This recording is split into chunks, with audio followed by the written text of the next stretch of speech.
Hi, I'm your host Jürgen Strauss from Innova.Buzz, and I'm really excited to welcome to the Innova.Buzz podcast today from Rosebud here in Victoria, which is directly east of me across Port Phillip Bay, Patrick van der Burght, who's one of the world's leading experts in the science of ethical persuasion.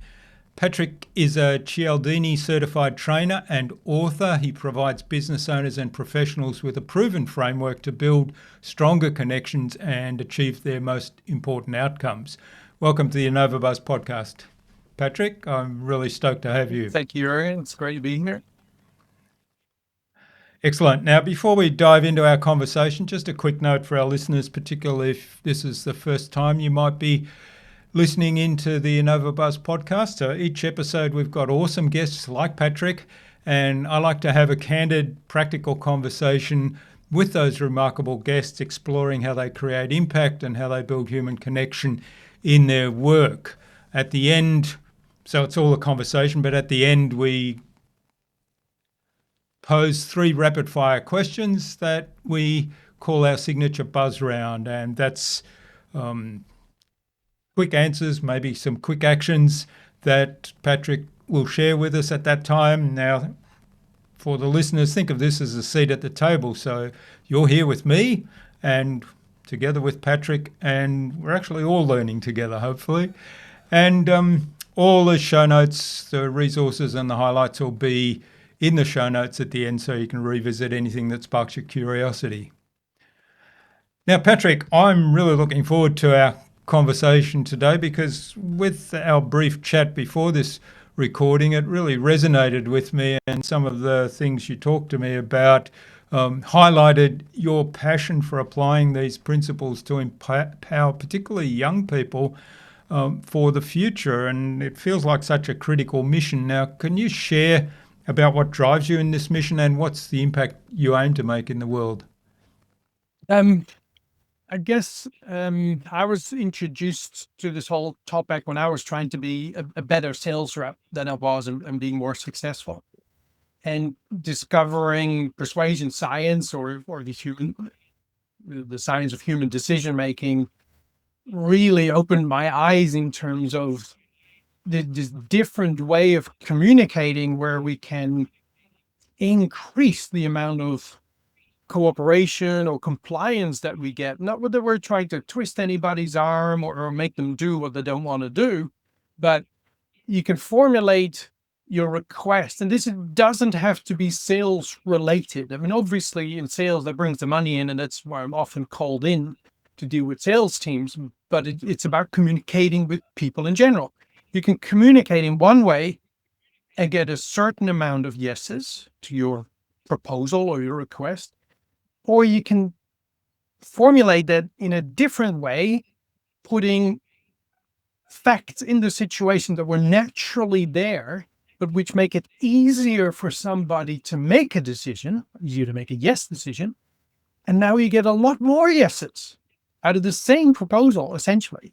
And so what I recognized a long time ago is that, well, you're doing all this work, right? If you're a business owner, let's say, right, you've got so much money invested, so much time, you sacrifice so much of yourself and risk so much of yourself. You've got entire teams of people that might be dependent on you.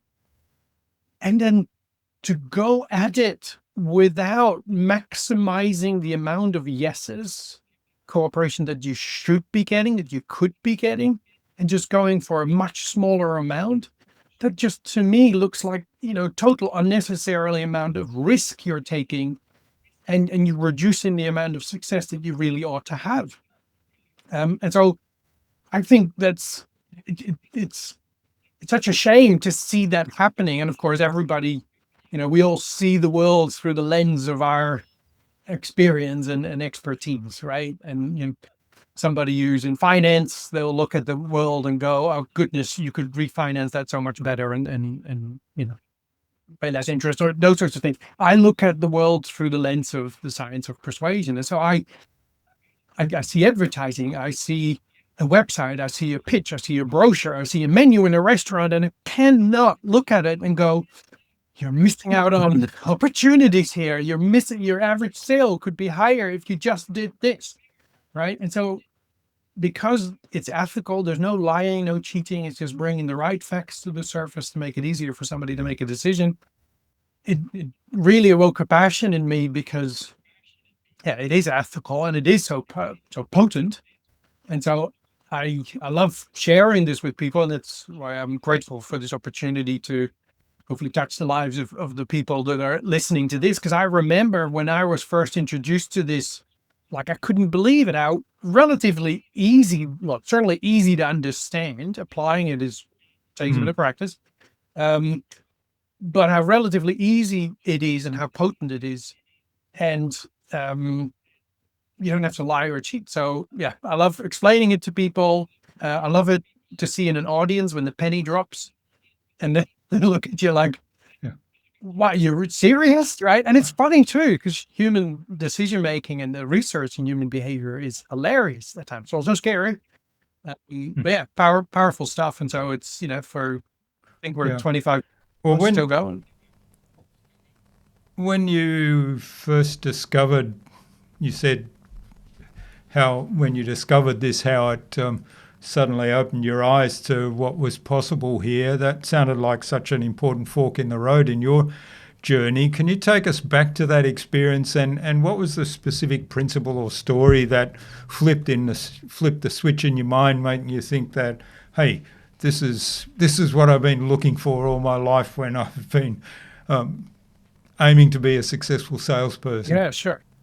So I was a sales rep, and I was in the scuba diving wholesale industry, and there was a company based in Sorrento, not too far from here, and I was looking after Tasmania, Victoria, and South Australia. So we're doing lots of kilometers in the old Ford Falcon, cassette tapes playing in the cassette deck, having the rolling university, and I was visiting my retailers, and I was going well, loved my job, but I felt a little frustrated. I didn't think, for the amount of time and genuine effort and care that I was putting into these retailers, didn't feel like I was getting the growth that I should be getting. I needed to be better. And so I was always looking to learn. And my boss at the time, he had hired a business consultant. Not quite sure if the gentleman's still around, but I always owe him a big thank you. John McDowell's was his name. He was a business coach, and he came into the business and he visited these scuba diving retailers. And he made the observation that most of these retailers, certainly back then, they were in it because they loved diving, but they weren't necessarily great business operators. And so he came with this approach, which I really liked, my boss really liked. He said, well, you can fight really hard. Let's narrow it down to snorkels, just to make it a little funny. You can work really hard to increase your sales with a retailer from 12 snorkels to 14 snorkels. And then you would basically have to take those 2 snorkels away from what your competitors are selling them. Or maybe we could train your sales reps to be sort of business coaches and help those retailers with sales training and some goal setting and those sorts of things to help them grow their business, because there were very fundamental things they weren't doing. And so if we can double their business, then by definition, you've doubled yours. You sell 24 snorkels, probably more. And so that was great. And so John was sharing with me training materials. And on there, I had 2 cassette tapes of Dr. Cialdini, and this blew me away. I loved the human psychology of it, the science behind it. It's all science-based, so there's no gut feelings of what we think might work. This is all based on research. And so that I love that a lot. And then at the time, I picked up an additional brand that I was becoming a sales rep for. And the brand was a brand of dry diving suits. And for those who don't scuba dive, a dry diving suit has a seal on your neck and a seal on your wrists. You wear anything you want underneath it to keep you warm, depending on the water temperature. And I've got a lot of experience with those suits back in the Netherlands, where I'm originally from, in the military there. And this Australian-made suit, and they're called Hot and Dry, they're still around, was honestly the best dry diving suit I had ever used, and the most practical to use. So I was really excited to pick them up as a brand. And so happy as Larry, I'm going into my retailer stores and say, oh, I've picked up representation for hot and dry. And they laughed at me. And I go, what's going on?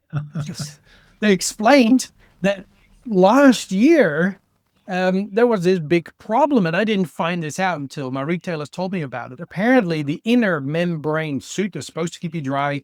They had gone to a cheaper manufacturer, and the two layers, they delaminated. And so all these suits that I sold the year before, they all leaked, and that all had to be replaced.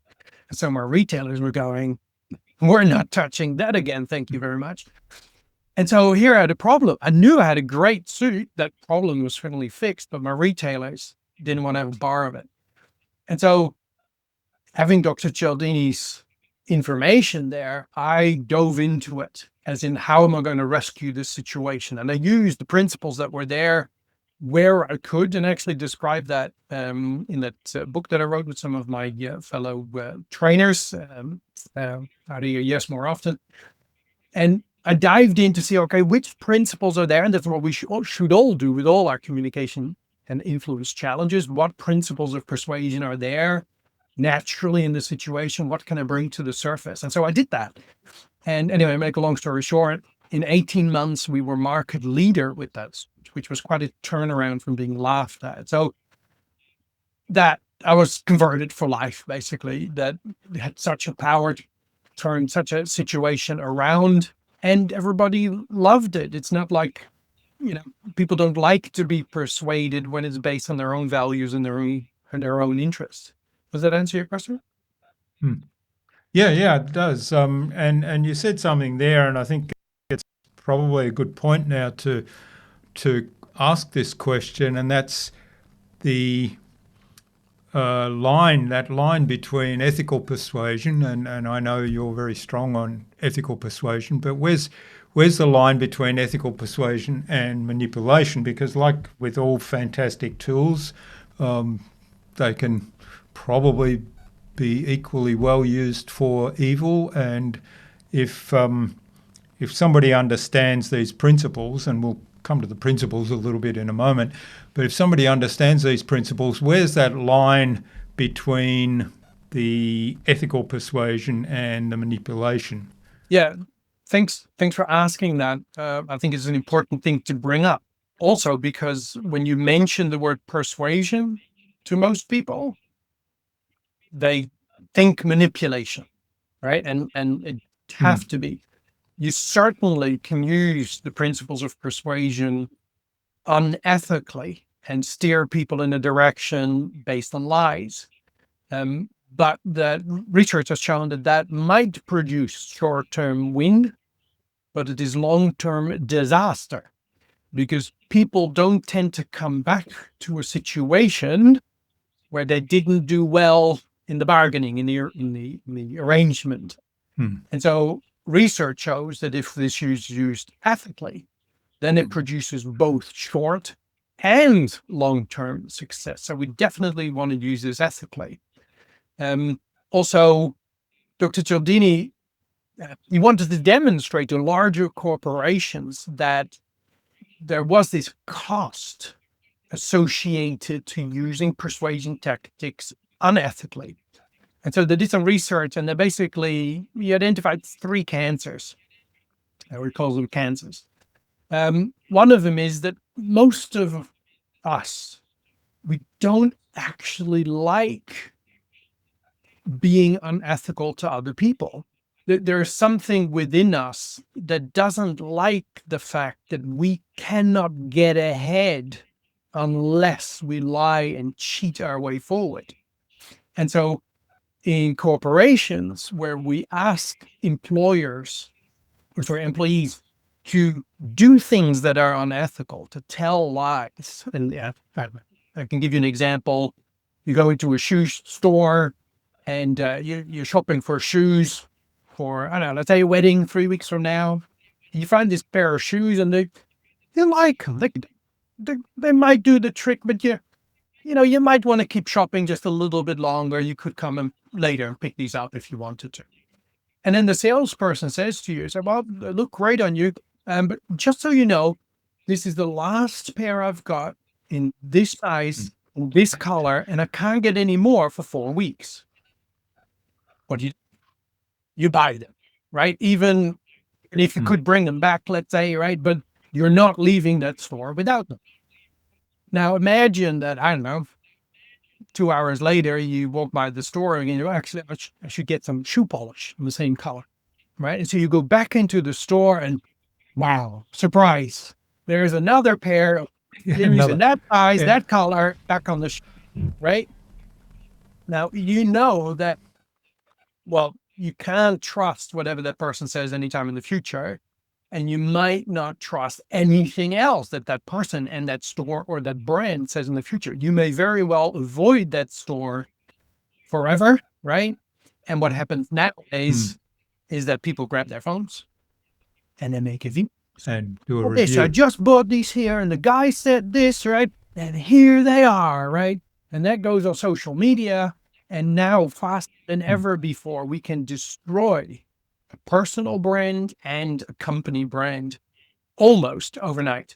And it can follow us around for a very long time. But anyway, back to the 3 cancers. So if somebody, most of us don't like being unethical. And so that puts a stress on us. So in corporations where people are asked to be unethical, there's greater amount of people being sick and staying home. So that brings on the cost. The other second cancer is that because people don't like to act unethically, they tend to be quicker on the lookout for other employment. And so staff turnover is higher. And nowadays we're familiar with the term, the war on talent, right? It is very difficult to find the right staff.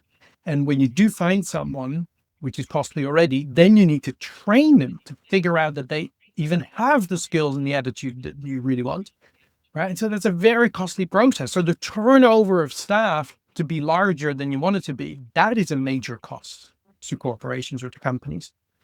And then the third cancer is that there are certain people who do not mind doing unethical behavior. And they're a very special type of person. They're the unethical type of people, right? And so they're happy being in your company, doing all the unethical things you ask them to do, but they don't mind being unethical. So they do deals on the side and they steal office furniture and all that sort of stuff, right? They're not great employees to actually have. And so there is another cost factor. So we want to apply this ethically. And the nice thing, what I've always liked about it, is that you don't actually mind hearing persuasive information if it's true. And I can paint you a picture. Let's say you're walking into a hi-fi store and you're looking at buying a television that was advertised and it was discounted a little bit. Yeah. So you turn up and you have a look and think, yeah, I think that's a nice TV. We might go for that. Okay. But let's have a cup of coffee. Let's go for a walk, think it over. We'll come back in an hour. Now, imagine that TV is the last one they have in stock. If the salesperson told you that, all right, so well, feel free to go for a cup of coffee, your decision, but just so you know, this is the last one I've got in stock. And after that, it's finished. Right? Then you'd probably, based on that, make that decision, take the TV. But now imagine that the salesperson does not tell you. And you go with your partner and you go and have a cup of coffee, and an hour later you come back and go, yeah, feels good. We should get that TV. And you come back in the store and say, well, we're ready. We'll take it. And the salesperson then goes, oh, sorry, that was the last one. And somebody else just picked it up. It's gone. How now do you feel about the salesperson? You want them to tell you that genuine fact that was the last one. You want to hear about these things. So as long as we use this ethically, you don't actually mind having this information raised to you. So it's a win-win. And we can dive into that later if you like. there's principles that help you to build relationships, to repair, build, strengthen relationships. There's principles that are great for reducing uncertainty. And again, this is not just in a sales situation. And the principles which are good with motivating people into action. And yeah, as long as it's applied genuinely, people don't mind. You want that information. Yeah. One of the questions I have, and we'll go on to some of the core principles in a moment, because I think it's time we kind of define some of that. The two examples you gave really highlight this, right? So in the first case, I bought a pair of shoes because I believed they were the last pair in my size, in my colour, and the ones I wanted, even though I was still comparing different shoes and hadn't finished my comparisons. In the second case, it's the same thing. So from the point of view of the salesperson has told me this is the last one, right? Now, there is a tactic in marketing which is called scarcity tactic, and that's typically saying this is the last one, or this special is only available for the next 24 hours, and putting countdown clocks up and all that kind of stuff. And I have to say I'm really skeptical about all that kind of stuff. So even if I had have been in the TV store and the guy said to me, this is really the last one, I would have possibly still gone for the coffee, unless there was something that convinced me he's actually telling the truth, and I was really keen to have that television. How do we, as somebody that's being,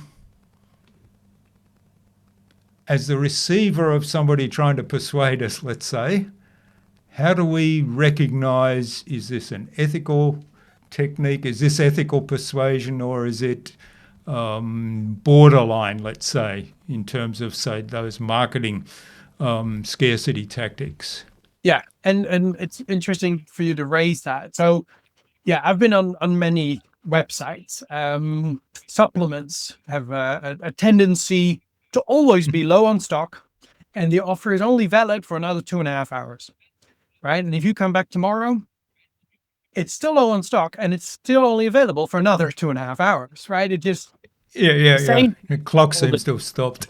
Right. And another example, and I don't want to pick on any particular industry, but I'm sure you've experienced driving along and coming past that bedding store, and they have another 50% sale off every 6 weeks. They've got those, right?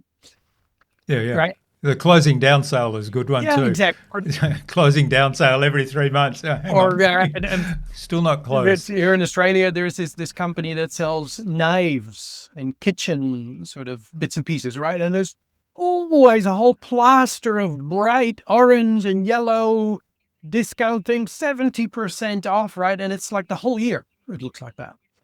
So what's ethical or not? So let's backtrack a little bit. And it's important, by the way, I mean, you raised it in terms of how do you recognize it basically as a receiver, but also as the person trying to convince other people. You may be doing something that you think is okay, but it's actually unethical. And so you're a little bit on a slippery slope in terms of if you were found out, this would have a serious backlash on your business. So we have 3 questions that it's not a foolproof sort of system, but it works reasonably well. The first question is, am I telling the truth? Right? Chances are, if you're lying, that is not ethical. Second question is what I'm raising to the surface naturally there? Is it not imported, exaggerated, or counterfeited in any way? And so in case of the bedding store, if I raise my prices to have a sale every 6 weeks, that's not naturally there. It's imported into the situation. If you had a mattress that was, the final stock and it was going or was clearance, now you have a genuine reason. Or let's say the price increase coming. Right now, you could advertise, hey, prices are going up. That would be an ethical way of applying it. But just generating scarcity because it works nicely, that doesn't pass that second rule. And then the third question is it wise to make this request? As in, or another way of putting it, if our audience, if our subject said yes, would they be happy with their decision and would they come back to us again in the future? And if the answer to that is no, then it's probably a bad tactic as well. So it may be that we're already engaging in certain tactics and that they're actually misusing these triggers. And also very passionate about consumers knowing how to defend themselves against this stuff, right? And so you ask, how do you recognize? Well, first of all, you got to understand the science, right? I mean, we can't do this justice, in a short amount of time. But often we can pause and reflect on what we're reacting to. If we find ourselves agreeing with someone based on some information, we could ask, is this decision I'm making, is that reasonable? Given what this person has told me. You raise scarcity, and so it's very easy for people to invent scarcity. And I liked how you said, well, I might still go for the coffee. Well, that's probably because that situation, they hadn't built the relationship with you yet. They went to the end. They went to motivation, right? If people don't like you, they don't have a relationship, they'll go around you to not deal with you, right? So establishing a relationship is important. Then when the relationship is there, we got to ensure that people know that what it is we're offering and that that's right for them. So everybody will have a level of uncertainty, which our aim is to reduce. When the relationship is there and the uncertainty is gone, then you can think about motivation, where scarcity would kick in. But there's lots of ways how people could use this unethically. You just have to lie for. I mean, maybe it would be good for us to touch on the principles, and I'd be delighted to sort of I think that's abuse. It's good. You've touched on some there, so I think describe the principle for us at a very high level, because obviously, as you said, this is a very detailed topic. So yeah, sure. All right, so there's 7 principles of persuasion, which my business partner, Dr. Robert Cialdini, basically made famous to the world. We call them universal principles because they work in all cultures, in all languages, and all countries, which is increasingly more important because, all our communities are a fine mix of different cultures, and it is easier to also deal with people in other countries now, be it, to do business, sales, or just have conversations.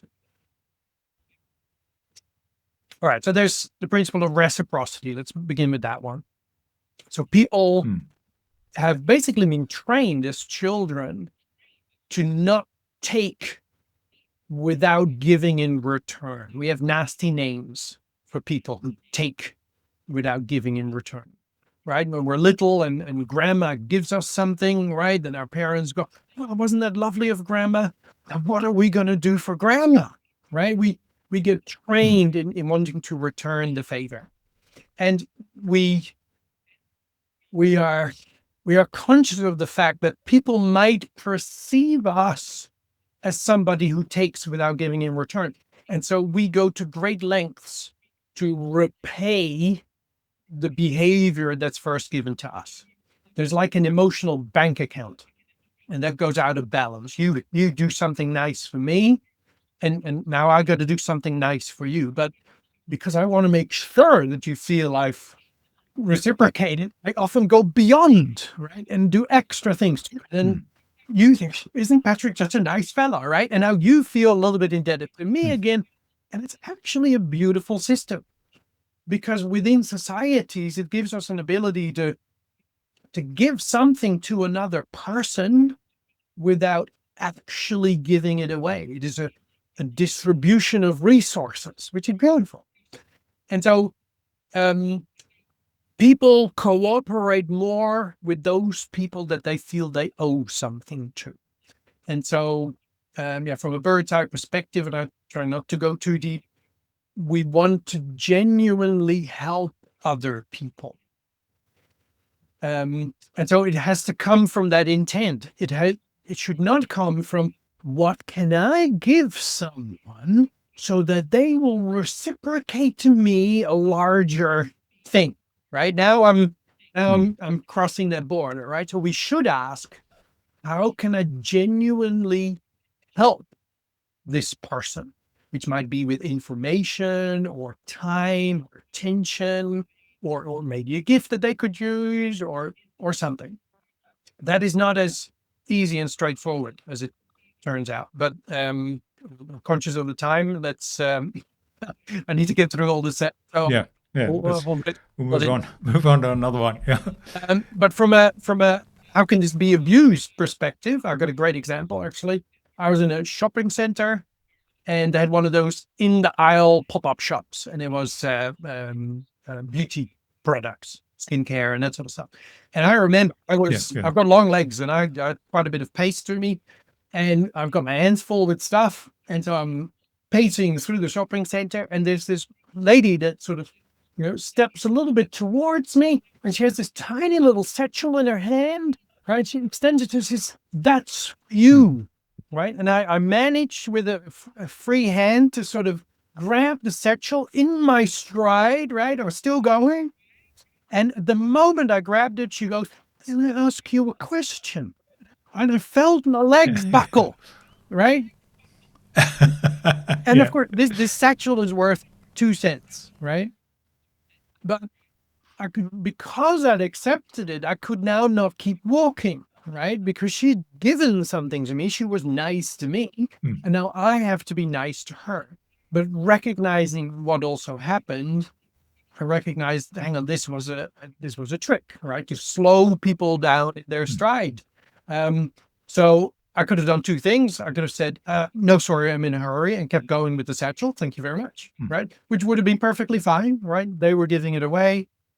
Certainly, if it was from that angle, you stand to lose a few. Or what I did in that case, said, "No, actually, I'm a bit in a hurry. You can have this back." And I gave it a satchel back and I walked up. So reciprocity. Also negatively, I do like talking about it. In the medical industry, we see a lot of people, especially scientists, they get research grants, trips away, offers of employment, and that research shows very clearly shapes their opinion about what medication might be harmful or not. So it's very tricky stuff. All right, moving on. Sorry. Liking, next principle. Liking, we like to deal with people that we like. Not rocket science, but most sales training would teach you that if you want people to like you, then you should be likable, right? And that is not untrue. But what's more powerful is if other people sense that you like them. Because if you like me, well, then I'm going to be safe with you. You're going to look after me, right? So we have to not only be likable, but we also want to find out things about our partners that we genuinely appreciate about them, which is actually really nice about ethical persuasion. It gets us to genuinely appreciate our people. Says liking. I'll move on. I can hear you thinking this guy's taking forever. Unity. Next principle. Unity was introduced in 2015. It's the last principle to be introduced with additional research. Unity is about a sense of community that we feel part of. So liking is more about what we have in common, similarities, where unity is about a sense of community. We say a feeling of we-ness, as in us. Right? I'm a motorcycle rider, and you probably noticed or maybe, right, motorcycles riders, we greet each other as we pass. It's also not common if one of us pulls over on the side of the road and we're looking at our engine or walking around the bike or something. It wouldn't take too long for another biker to pull over and say, "What do you need? Can I help you?" Yeah. If I'm in a room as they ride motorcycle, it's like we're best friends already, right? Because we're part of the community. Yeah. Now, you could have that with the next person you have a big discussion with, but again, you need to do some homework to figure out if that is in the situation, which is actually quite easy now because people have social media feeds. You can go down and see what they're interested in. So that's unity.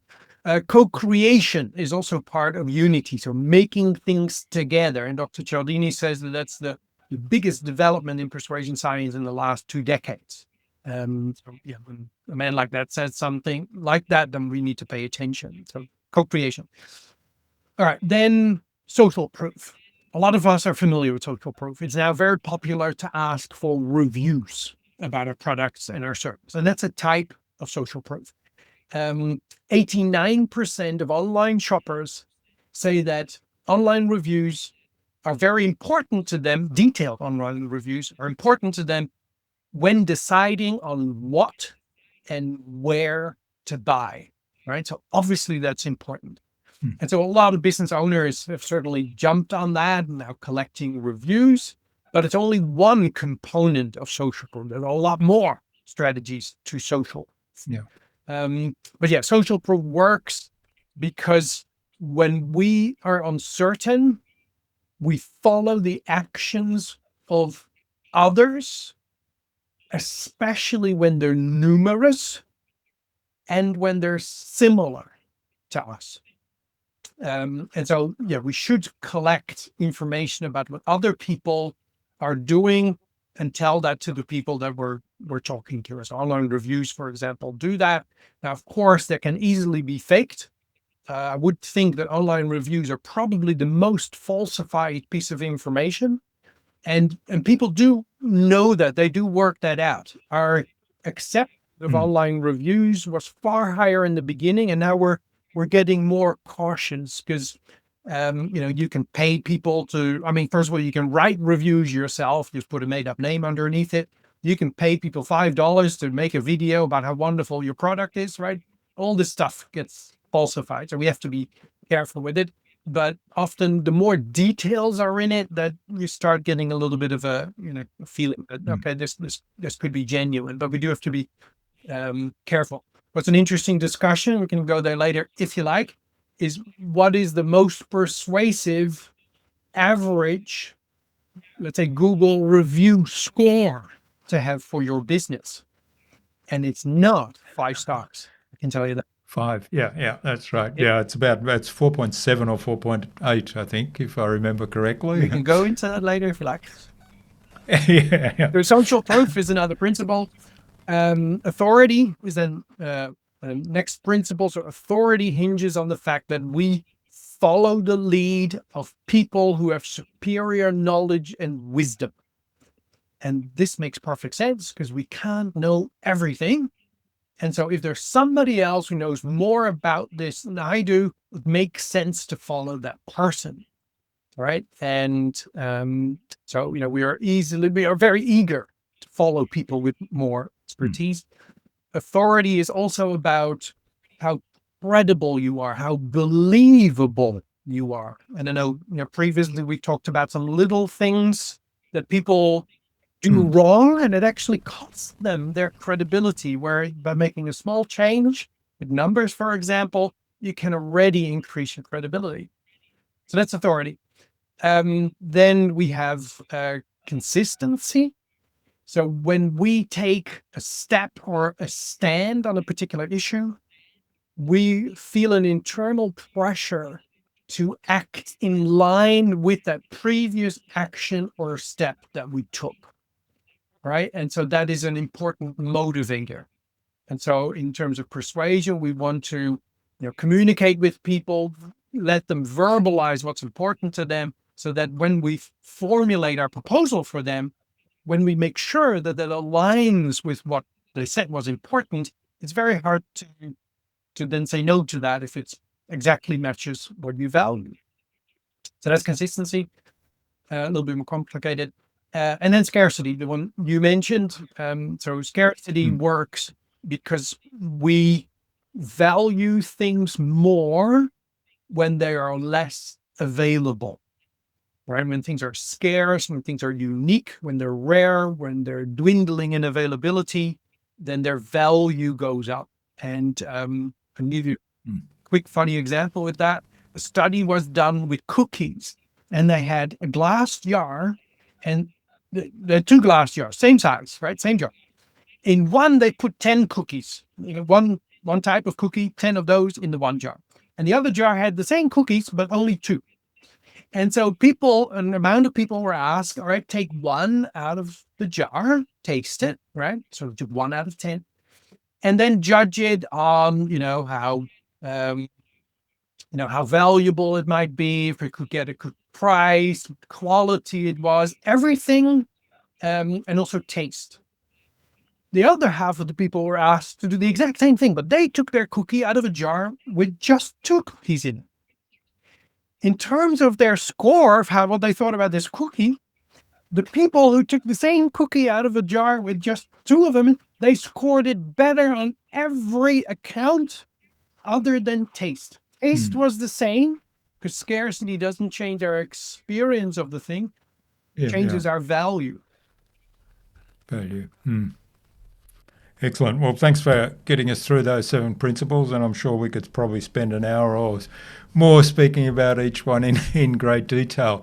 One of the questions I have, and before we move on to the buzz round, one of the questions I have, given your study of the idea of ethical persuasion, how do you approach disagreeing with somebody in a way that's productive?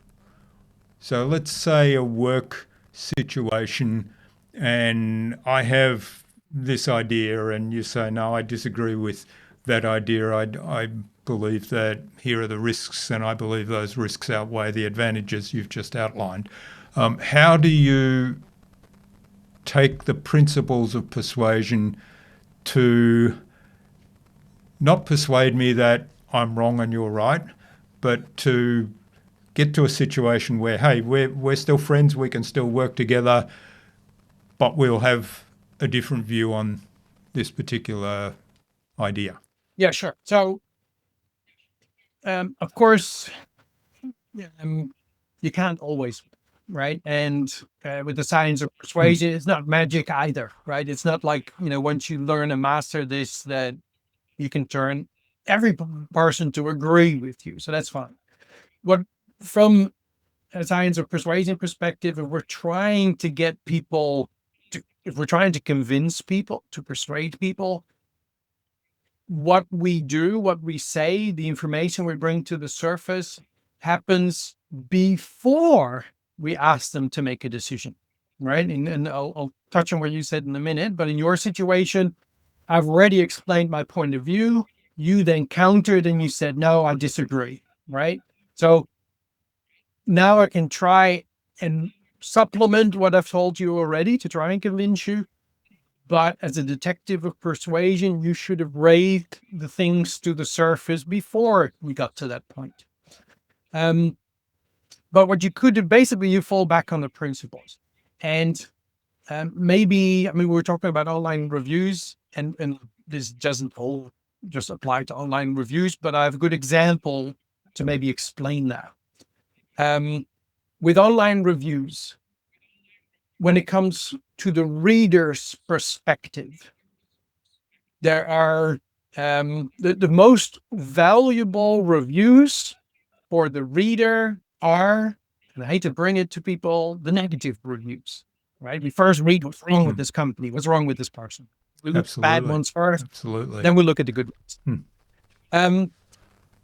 So sometimes we screw up and we do a bad job and we get a bad review. Sometimes people are just in a bad mood or something didn't go their way and they want to punish us and they wouldn't give us a 3 or 4, they go straight to 1, right? Now, many business owners would sometimes get really upset about that because I was doing so well and I had all these 5-star reviews, right? Well, it might actually be a blessing in disguise because that average of 5 is totally unbelievable. So not actually that persuasive. But what do you do with this 1-star review? How do you respond to that? And so that's a little bit related to what you, or a lot related to what the situation you brought up. So in terms of online reviews, what you don't do is not respond, right? Because then it's sort of like you're ashamed of it. You're trying to want to make it go away. You do want to respond to it, but you want to respond with information that associates to the principles of persuasion. So, for example, what you could do is you could counter with, or not counter, you could respond by agreeing that they might have had a bad experience. That seems to be acting against your own self-interest because you're being honest about it. By doing that, when we act against our own self-interest, we immediately establish ourselves as a trustworthy source of information. Give an example, L'Oreal, the makeup brand, right? Their USP for a long time was we're expensive, but worth it.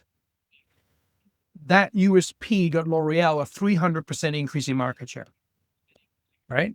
Because it seems counterintuitive to say we're expensive, but that set the credibility. And then when they said we're worth it, now that was more believed.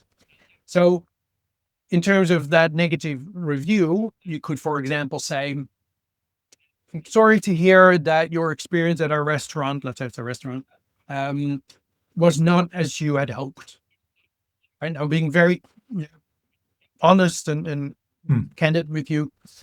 And then you could link it to social proof. So you might tell, I'm sorry that your experience with us was not as you'd hoped. But as you can see from at the moment, 128 other very positive reviews, that is not what normally happens here. People are normally over the moon and really love their food. So we hope to see you again in the future and that you'll give us another chance to give you an experience like most people have here. Right. So now our authority is to establish my credibility, and I've pulled in the experiences of many other people just like them. And so when the person that's upset with you, there's only so much you can do with that. But certainly people that are attracted to that negative review, or this person wasn't really happy, that response of yours now very nicely counters what they said. So in a discussion with someone, if they disagree, well, they can just disagree. But you could also say, well, appreciate your point of view. What a lot of the other employees here, or a lot of our team members have, or what a lot of our clients have experienced, though, is that this and this and this and this. And now, for example, you bring social proof to the surface because you're trying to reduce uncertainty. Does that answer your question? Yeah, that's certainly a really important point in terms of the reviews and coming back. And there's a lot of the philosophy and the principles being applied there. I think it sort of goes across a lot of them. So thanks for walking us through that. And the conversation so far has been fabulous. Now, as we wrap things up, what's a specific action you'd like? Well, actually, let me ask first. Where can people reach out to you and find out more about the work you do, and maybe even get in touch and say thanks for what you've shared? Yeah, that'd be lovely. I've got a website, of course, easy to remember, ethicalpersuasion.com.au. You can also find me on LinkedIn. I've also will provide a hyperlink to some information with some free tools that people, or some lessons people can access, including some emails that they can get with lessons. There's also a sort of downloadable ebook, no email required. You can just right click and download. And so if you want to dive a little deeper You could access that on that page. And Excellent. happy to hear from people. Excellent. And of course, we'll have those links in the show notes. So, Patrick, as we wrap up, what's an action you hope our listeners will take after hearing our conversation today? Something that you'd make you feel that this time we've spent together has been worthwhile? Well, what action do I hope that they'll take? I hope they realize that there is a science to how people make decisions. And it doesn't matter if you're in sales or you're in customer service or advertising or marketing or HR or PR. If you're trying to get the bills paid on time, if you're trying to get your children to do their homework, whenever you're trying to achieve something where other people need to cooperate, you will be reliant on your ability to be persuasive. And there's a science to it that's available to you and to us.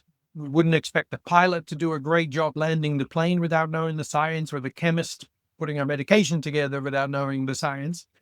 But in business, we tend to be at it all the time without knowing the science. So I hope people realize there's a science to it. And an easy step would be to get Dr. Cialdini's book. It's called Influence, sold 7 million copies, 48 different languages.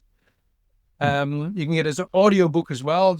Fascinating listen to as well. It doesn't actually teach you per se how to apply it. For that, you really got to do some training.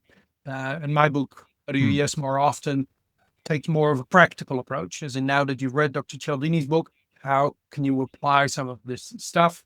But inevitably, some training, a workshop, or a course would be the fastest way to make this your own. Excellent. All right. And that's really wonderful. And as you say, we're always in this mode where we're aiming to persuade somebody else that we're having a good idea, even if it's just what's for dinner tonight or something simple like that, or where shall we go out for dinner tonight, or to which movie shall we watch tonight. So there's persuasion in everyday life as well as in business. So thanks so much for sharing your time and your insights with us so generously today, Patrick. This has been a fabulous conversation. Obviously, there is a lot to this topic, and so I encourage listeners to check out the ebook that Patrick so generously provided, and I'm sure there'll be a lot more to learn there. Thanks, Patrick. All the best for the future, and please do stay in touch. Thanks so much.